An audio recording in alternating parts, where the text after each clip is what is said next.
Welcome to my channel. Ito na nga, usapan DIY naman tayo ngayon mga kawireman. No? Paano ba mag-assemble ng ampli na nabibili sa online mga kawireman? No? Ito assemble lang natin to mga kawireman. No? Meron siyang mga tweeter.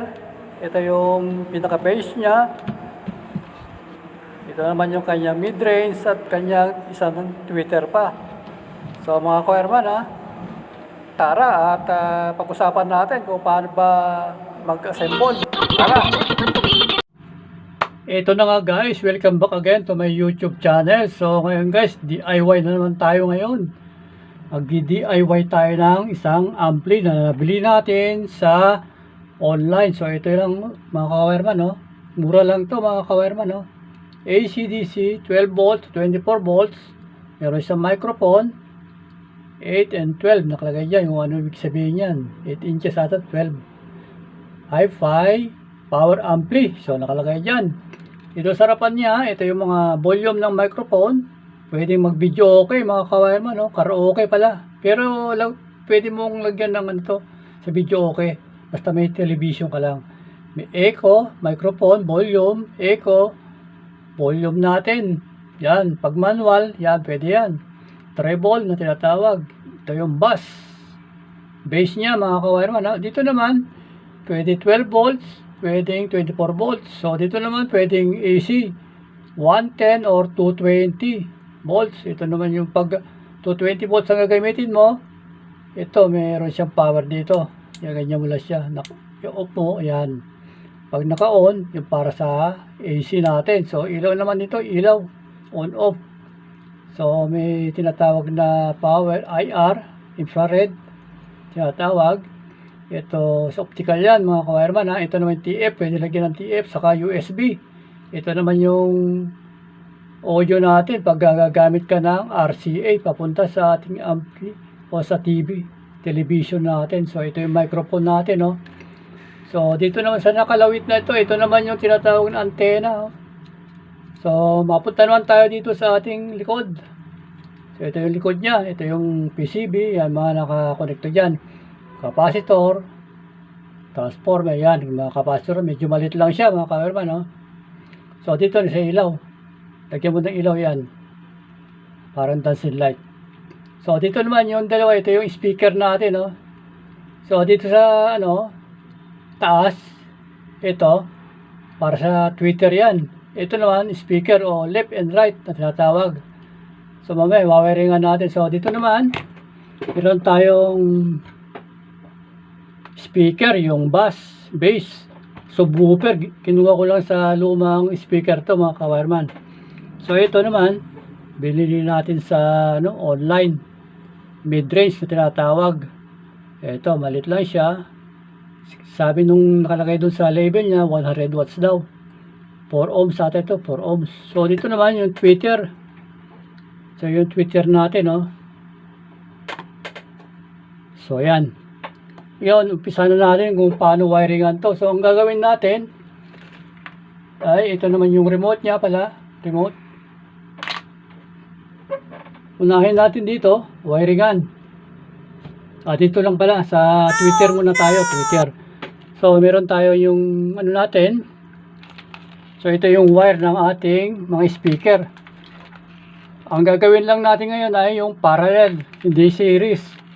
So, subukan natin. So, unahin natin dito yung ang ating tweeter. So, yung dalawa yung tweeter natin, parallel lang gagawin natin. So, ngayon, so, ito yung dulo. Ilagay natin dito, yung dulo. Yun. Unahin natin yung tweeter dito sa taas. So, yan, positive, pula, negative yung black. So, ganyan. So, ilagay natin yan. Nakalagay na dyan, Ito naman, para dito sa terminal ng ating speaker. So, pag nakaganyan, nakikita natin, ito yung natin, positive, negative. Yan, positive, negative. Ganun din dito. Pag nakataob nyo ganyan, positive, negative. Ganun din dito, positive, negative. So, ganun lang mga kawireman sa mga baguhan at nakagaya natin. Hindi naman tayo eksperto sa electronics pero nag-aral din tayo ng konti lang naman. So ito, umpisan natin dito, halimbawa ito yung positive natin, positive, lalagay natin dito. So yan, so yung partner nya dito natin lagay ulit sa Twitter. Yung malit lang siya at so yan, ganyan. So susunod yung kanyang negative. So negative natin, ilagay ulit natin dito. So hindi ko na hininang mga kawabayan, bumili lang ako ng connector para madali. So ganito rin yung ating negative, ilagay ulit natin dito.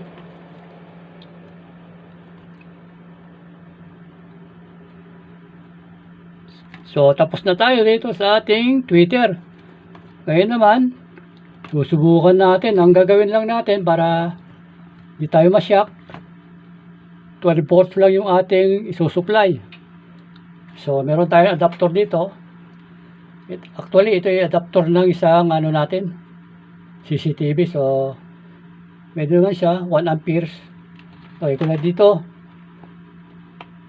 sa input ng ating 12 volts. So yan, meron na siya, may jack na, lalagay natin to. So ilagay natin yung saksakan. So yan, naka bluetooth yan, pwedeng bluetooth yan mga kawireman. Ngayon testing lang natin yung kanyang USB. Lalagyan natin ng USB. So ito yung USB natin, lagay natin dito para tumunog. Pero iwas lang tayo sa copyright mga kawireman. Hihinaan ko lang pag tumunog na. So yan, USB kagad. Pag sinaksak mo yan, automatic, maski di ka na mag-remote, tumutunog na yan mga kawireman. Subukan natin yung Twitter. Yan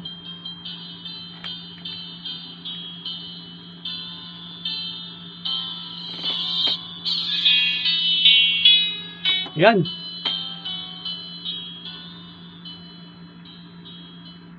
Yan yung Twitter natin, tumunog na, di ba? Ngayon naman, susunod, yung ating base. Subwoofer natin, So, yan. Ganon din ang connection niya. Naka-parallel din, mga kawireman. So, lagay natin dito. Ito yung positive natin. Positive, dito. Yan. Lagay ulit natin dito sa mid-range natin. Positive. Parallel. Actually, pwede naman series. Yan, may magnet. Susunod naman yung kanyang negative. Siyempre, lalagay ulit natin dito sa negative ng ating speaker. So, yan. Pati rin sa kabila, yung mid-range natin, lalagay ulit natin ito. Ito yung wire niya. Parallel ulit.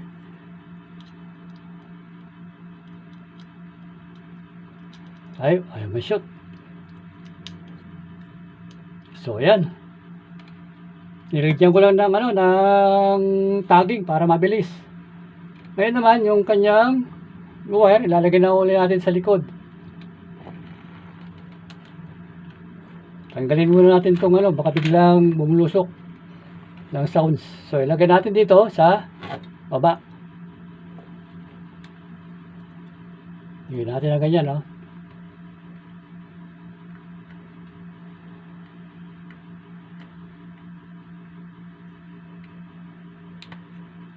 So, yan. Okay na siya. Ito yung Twitter. Ito yung ating base. So, yan. Bumalik sa Bluetooth. Ilagay ulit natin itong USB natin. Hinaan muna natin.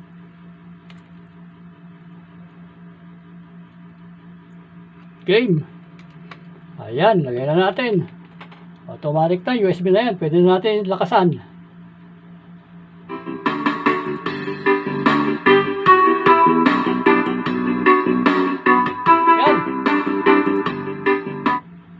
So So yan mga kawayaman ha.